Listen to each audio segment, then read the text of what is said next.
Aujourd'hui, on va analyser ensemble plusieurs publicités, plusieurs e-books, plusieurs lead magnets. Donc les lead magnets, je le rappelle, servent à attirer les prospects. Donc on va leur donner par exemple un guide vendeur à Bordeaux sur comment valoriser son bien en échange de leurs coordonnées. Coordonnées qu'on va devoir utiliser derrière pour soit faire ce qu'on appelle du nurturing, donc envoyer des emails dans une newsletter pour les faire maturer, pour leur faire prendre des rendez-vous avec nous, etc., etc. Donc des méthodes, il y en a plein, on va tout décortiquer ensemble pour finalement voir qu'est-ce qui est viable aujourd'hui en termes de lead magnet, de e-book notamment, et comment éviter les erreurs que 99% des gens commettent, on va le voir ensemble. Donc là, j'ai passé 2 heures à chercher tous les agents immobiliers qui ont fait des e-books, qui ont fait de la publicité en tout cas, pour promouvoir leur e-book, et on va pouvoir vous allez le voir, déduire plus ou moins les résultats qu'ils ont eus et comment avoir de meilleurs résultats, parce que vous allez le voir, bien souvent, des grosses erreurs sont commises. Donc là, on est sur un monsieur qui a fait des publicités pour le e-book. Donc là, bon, il y en a plusieurs, il y en a avec des avis, etc. Donc là, en soi, la publicité, le design en lui-même, on va pas trop s'y attarder dessus. Si vous voulez avoir tous les designs que nous on utilise en interne, vous pouvez rejoindre la communauté dans la description. Il y a tous les designs, que ce soit pour des estimations, des acquéreurs, des vendeurs, du e-book, du lead magnet. Enfin bref, il y a tout dans cette communauté. Et on vous explique comment faire vos pubs. Donc là, on va pas forcément s'attarder dessus. Je vous invite à la rejoindre dans la description. Donc, concrètement, la première erreur que je vois et que je dirais c'est la première erreur que tout le monde va commettre, c'est je fais un design pour mon e-book, j'ai mon e-book, mais je débute en publicité, donc je ne sais pas vraiment comment m'y prendre. Je vais peut-être booster mes publicités plutôt que de vraiment faire de la publicité dans Meta, chose qui est beaucoup plus complexe, beaucoup plus efficace. Donc je vais faire ma publicité, je vais certainement la booster ou faire de la notoriété. Donc là, par exemple, le call to action, donc ça va être ce bouton-là, hop, celui-ci, etc., etc. Donc déjà, lorsque l'on veut donner un e-book, on va rester sur les e-books, sur nos propriétaires dans notre zone de chalandise, le call to action, donc l'appel à l'action, va être très important. Donc, si vous promettez un e-book et que l'appel à l'action, donc pour avoir le e-book, ça redirige sur Instagram, vous vous doutez bien que ce n'est pas bon. Si c'est un appel, bah, c'est pas bon non plus. Si ça redirige sur une page Facebook, il doit y en avoir peut-être d'autres. Voilà, si ça envoie un message, ce n'est pas bon non plus. On va dire que le minimum, ce serait de proposer un téléchargement et que ça lui envoie directement. Mais sauf que quand on fait ça, ben, on ne prend pas les coordonnées en échange, donc clairement, ça sert à rien, même si dans le e-book, il y a d'autres choses, d'autres boutons qui vont rediriger vers des calendriers, etc. Quand vous allez voir qu'un téléchargement, ça vous coûte peut-être 10 euros et que vous avez peut-être une personne sur 30 qui prend rendez-vous et que derrière, c'est pas très quali, bah, c'est pas très très efficace. Donc, vraiment, la première erreur, c'est de ne pas avoir une promesse qui est alignée avec ce que vous délivrez. Donc si là je promets un e-book, je vais arriver sur une page par exemple qui explique le e-book, au minimum sur un formulaire qui va expliquer le e-book et ce que la personne va gagner. Puisque lorsqu'on fait du digital, surtout sur les réseaux sociaux, donc Google c'est un petit peu différent, on va avoir besoin d'avoir une promesse qui est alignée avec ce qu'on délivre, sinon ça ne fonctionnera pas. Donc déjà, si on part sur cette première erreur fondamentale, il y a de grandes chances que vous n'ayez pas du tout de prospect, pas du tout de conversion. Donc ça, c'est la première erreur fondamentale que beaucoup trop vont commettre. Ensuite, on va aller sur un profil un petit peu plus intéressant. Donc là, il y a beaucoup de choses qui ont été testées. Donc là, notamment, comme je vous disais, télécharger, c'est déjà un petit peu mieux. Mais là, cette personne, on voit qu'elle a voulu faire pas mal de tunnels. Donc là, on voit que c'est des redirections sur en savoir plus. Donc là, la configuration est pas mal. Le design, il y a des choses à redire, mais comme je vous l'ai dit, c'est pas ce sur quoi on va s'attarder aujourd'hui. Donc quand on clique ici, donc qu'on veut avoir accès à ce e-book en tant que propriétaire, qu'est-ce qui se passe? On va cliquer ensemble dessus. Donc on va être redirigé vers cette page-là. Donc là, on va l'analyser, on va le décortiquer ensemble ce tunnel, voir un petit peu les blocages qu'il y a. Donc, bon, déjà, l'image du e-book, pour le coup, c'est pas mal, c'est assez clair, mais déjà, est-ce que c'est aligné avec sa publicité? Puisque à travers le guide, vous proposer, je propose un guide immobilier, ben, en fait, les gens, clairement, ils sont carres. C'est l'objectif de cet outil-là, de cette passerelle-là, qui est finalement le e-book. Donc là, obtenez votre guide gratuit pour améliorer la valeur de votre maison. Donc déjà là, on est pas mal. Cela mériterait d'être beaucoup plus gros en plein milieu, comme ça le message est clair. Sur les réseaux, je le rappelle, ça va très vite. Il faut rapidement donner ce qu'on promet à notre audience et surtout que cette promesse soit claire, qu'ils puissent la comprendre en quelques secondes et savoir si oui ou non ça l'intéresse pour avoir des bonnes statistiques, un maximum de taux de conversion, un maximum de prospects. Donc là, au niveau du formulaire, bon, les couleurs, etc., évidemment, il y a des choses à redire, c'est pas cohérent. Quoique, même moi d'expérience, je sais que le visuel, au niveau des couleurs, etc., dans le tunnel, ce n'est pas essentiel, ce n'est pas super important, c'est pas trop cohérent. Mais évidemment, c'est un point de moins par là, un point de moins par ici, etc. Bah, à la fin, on a trop d'erreurs et ça ne convertit pas. Donc là, ce qu'il demande dans le formulaire, nom de famille, prénom, adresse email, ni plus ni moins, il n'y a que ça à demander. Ou encore, si vous voyez que votre ebook convertit bien, vous pouvez demander le numéro pour tout simplement faire ce qu'on appelle un brise-glace. Donc dès que la personne soumet la demande, vous passez l'appel directement, intuitivement, vous le remerciez pour son téléchargement et vous brisez la glace, ce qui va permettre de pouvoir entamer une discussion ou non avec la personne. En tout cas, vous allez pouvoir calibrer rapidement la maturation de ce prospect pour pouvoir le faire bifurquer sur un R1, un mandat, dans une newsletter, etc., etc.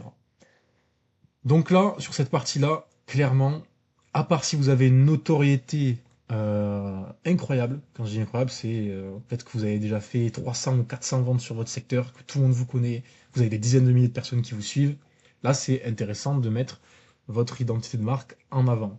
Mais je le rappelle, la promesse doit être alignée avec ce que vous délivrez et aussi avec l'objectif. Donc là, savoir qui vous êtes, vos propriétaires, enfin les prospects, clairement, n'en ont rien à faire. Tout ce qu'ils veulent, c'est que la promesse soit alignée. Donc là, mettre toutes vos coordonnées, ce n'est pas utile. Et au contraire, même, ça va dévaloriser votre promesse, puisque ça va rajouter des points de friction, parce qu'il y a trop d'informations dans votre tunnel. Donc là, pareil, le qui suis-je, hein, clairement, ils s'en foutent. Et sachez que 95% des personnes qui font sur un tunnel n'iront pas plus loin que ce que vous avez sous les yeux. En gros, elles n'iront pas scroll comme je suis en train de faire là. Donc il faut que ce soit direct, aligné et facile. Bon, on va voir au niveau de la vue téléphone ce qui a été fait. Donc là, c'est un petit peu mieux. Pareil, j'aurais enlevé les coordonnées. J'aurais mis ça au milieu et j'aurais mis quelque chose comme, bon là je réfléchis pas trop quand je dis ça, mais vendez votre maison plus chère sur tel secteur. Voilà, je l'aurais mis en gros, c'est beaucoup plus efficace. Ça, je l'aurais mis plus ici. Et si j'avais voulu rajouter un petit peu des informations complémentaires concernant le contenu de mon ebook, je l'aurais mis plus bas. J'aurais mis des headers, donc des titres plus clairs. Le fond, donc là, à mon avis, le monsieur débute et n'a pas su comment changer les caractères de couleur, donc il a mis un fond noir. Enfin, quoique là, il a mis en rouge, donc il savait peut-être comment on fait, mais bref, c'est pas cohérent non plus. Donc déjà, voilà les erreurs à ne pas commettre. Donc je le répète, promesse alignée avec ce que vous délivrez et avec l'objectif, et le tunnel doit être aligné avec votre objectif. Si l'objectif, c'est d'avoir un mandat, puisque c'est l'objectif final, il faut réfléchir étape par étape. La première objectif, c'est d'avoir les coordonnées du prospect. Mais pour avoir les coordonnées du prospect, il faut que vous délivrez quelque chose de qualité, quelque chose dont il a besoin maintenant. Donc, pas de fioriture, réduire les points de friction au maximum, et c'est une fois que vous avez les coordonnées que là, vous pourrez proposer soit du contenu additionnel, soit des newsletters, etc., etc. Après, il y a plein de manières de faire, mais là, on va se concentrer sur l'essentiel. Donc, qu'est-ce qu'il faut comprendre de tout ça? Aujourd'hui, énormément de personnes vont commettre des erreurs fondamentales, comme on l'a vu ici. Bon là, pour ne pas faire de faux espoirs à ce monsieur, je ne vais pas télécharger son e-book, mais il faut également avoir cette même logique dans votre e-book. Si vous ne faites que parler de vous, si le e-book fait 10 pages et sur 6 pages vous parlez de vous, même une page déjà, c'est limite trop, en fait ça va jamais convertir. Et dans votre e-book, il faut également mettre des appels à l'action. Donc là, typiquement, moi ce que je ferais, bon déjà je referai cette page-là, et derrière je proposerai autre chose. Donc une fois que c'est soumis, merci XYZ, enfin merci nom de famille, prénom, pour aller plus loin, etc. Vous pouvez également demander votre estimation en ligne. Et quand le formulaire d'estimation en ligne est soumis, on va également proposer un appel stratégique, puisque l'appel est pour briser la glace, prendre le contact, savoir le niveau de qualification de votre prospect, surtout de maturité dans ses projets immobiliers, et savoir si oui ou non vous devez être entre guillemets sur son dos rapidement, ou si vous devez le nurserer via des newsletters. Donc si tout ce que je vous dis est très flou, une fois de plus, je vous invite à rejoindre la communauté qui est dans la description. On décortique tout ça, c'est clair. Vous avez de A à Z un chemin qui vous amène du point A au point B, au point C, etc. Et vous allez apprendre à faire des e-books, de la publicité, faire des tunnels, faire tout ce que vous voyez sur les réseaux sociaux, et surtout le faire bien. Puisqu'il y a beaucoup de gens qui essayent, comme ce monsieur, et c'est très très bien de s'y pencher dessus, mais il suffit de voir son compte publicitaire pour voir qu'il a essayé beaucoup de choses, qu'il se met beaucoup en avant. L'identité de marque, elle est très très floue, on n'arrive pas trop à comprendre, il y a beaucoup d'informations. Donc vraiment rester aligné avec votre objectif et votre promesse. Donc tout ça pour vous dire quoi? Clairement, après avoir accompagné des centaines d'agents immobiliers, et surtout en étant moi-même et en ayant testé tout ce que je transmets avant vous, eh bien, il faut comprendre qu'aujourd'hui, les e-books, c'est très compliqué à faire fonctionner, et surtout, il faut se mettre quelque chose en tête. C'est un lead magnet. Donc ça sert à avoir les coordonnées d'un prospect, mais si ces coordonnées, vous n'en faites rien derrière, que vous n'avez pas une structure complète pour pouvoir nurserer, donc apporter de la valeur à votre place, à cet interlocuteur, eh bien, il ne se retournera jamais vers vous. D'ailleurs, on revient sur le compte de ce monsieur. C'est très intéressant, puisque après avoir revu tout ça, et voir les designs un petit peu, là, je vois que c'est inspiré de ce que je fais moi, notamment cela.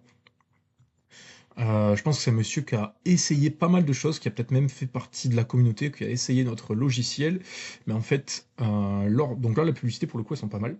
Mais par contre, lorsque je me rends sur son tunnel, voilà, comme vous le voyez, en fait, ça appuie un petit peu ce que je disais précédemment, et c'est pas du tout, c'est une critique constructive, d'ailleurs, s'il passe par là, je t'invite à revenir vers moi et on reverra tout ça ensemble. Euh, mais à l'heure actuelle, là, c'est beaucoup trop brouillon. Enfin, c'est pas pour être méchant, mais on sent que ce monsieur est vraiment en demande, et aujourd'hui, sur le digital, si vous êtes dans une position basse, donc en demandeur plutôt qu'en offreur, enfin, pour ceux qui ont de la bouteille dans l'immobilier, vous savez très bien, je ne vous apprends rien, vous êtes dans une position qui n'est pas très agréable pour entrer du mandat, pour conclure des ventes, etc. Donc là, pour sortir de tout ça, bon, déjà, là, il faut vraiment enlever beaucoup de choses. Ça, l'objectif n'est pas clair. Là, il y a estimation en ligne avec beaucoup trop d'onglets, donc beaucoup trop de portes de sortie pour le prospect. Ici, on va avoir le e-book. Là, on va parler de propriété privée et d'autres choses. Là, demander une estimation, là, devenir apporteur d'affaires. Et là, tout ça, clairement, dans un tunnel, lorsqu'on fait de la pub, ce n'est pas utile. Donc ça, c'est plutôt site web, etc. Donc, vraiment isoler, en fait, toute cette partie-là, là, et mettre limite que ça, quoi. Et encore, bon, je ne vais pas rentrer dans le détail parce que c'est pas l'objet de la vidéo. Il y a beaucoup de choses qui sont à revoir. Et je pense que malgré qu'il utilisait des publicités qui, pour le coup, me semblent pas trop mal, je pense qu'il a eu quasiment aucune conversion, puisque là, il y a trop de portes ouvertes et en fait, le prospect ne va pas savoir où aller. Quoique, pour ceux qui ne sont pas allés plus bas, en vue téléphone, peut-être qu'il y a eu quelques conversions. Ça, je ne sais pas si le monsieur passe par là. Je serais très curieux d'avoir son retour, qu'on puisse échanger et que je puisse aussi lui apporter mon expertise s'il le désire. Donc, voilà, tout ça pour dire, aujourd'hui, les e-books, si ce n'est pas finement mené, si ce n'est pas coordonné, si vous laissez la place au hasard, bah, ça ne fonctionnera pas. Donc, pour vous donner des ordres de valeur très concrets, aujourd'hui, une conversion d'un e-book qui est bien fait, vous allez avoir 5 € par conversion. Sauf que derrière, il faut avoir un e-book béton pour ceux qui vont le lire, et croyez-moi, c'est moins de 10%, donc j'ai les taux d'ouverture, c'est ridiculement bas.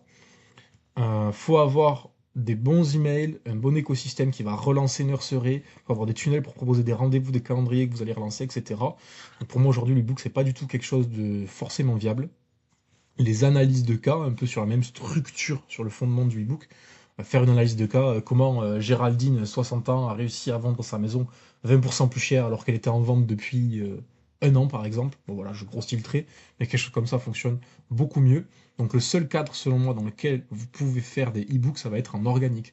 Donc ça va être dans vos stories, très régulièrement, vous allez pouvoir proposer votre e-book, dire à quelqu'un qui vous mette son email en DM, donc vous mettez un petit onglet, vous savez, sur Instagram, ou si vous voulez, par exemple, ou un sondage, si vous voulez recevoir votre e-book, oui, non, et tous ceux qui disent oui, ben là, pareil, brise-glace, vous envoyez un message privé, vous pouvez même l'automatiser avec Prospectivement avec de l'IA. Et là, c'est efficace parce que c'est de l'organique. Alors qu'aujourd'hui, si vous faites par exemple des estimations en ligne, donc bon, pas de cette manière-là, un petit peu mieux fait comme on vous apprend dans la communauté, avec 5 euros, vous pouvez avoir un prospect qui, lui, a un projet de vente et qui attend votre appel.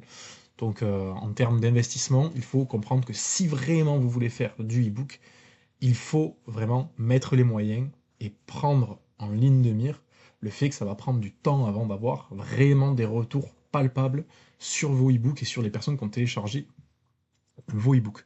Donc si vous avez des questions par rapport à tout ça, si vous voulez que j'analyse aussi même en privé, je suis pas obligé de dévoiler ça comme ça. D'ailleurs au passage, je le fais puisque en tant qu'entreprise, puisque en tant qu'annonceur publicitaire, on agit en tant qu'entreprise, donc c'est des données publiques, c'est pour ça que je me permets de mettre ça en avant, et c'est aucunement pour critiquer ces personnes-là, parce que si moi je vous montrais les tunnels que j'ai fait il y a 4 ou 5 ans en arrière, ben franchement là ce serait ce monsieur qui m'aurait appris à faire, parce qu'ils étaient éclatés au sous-sol, et je pèse mes mots.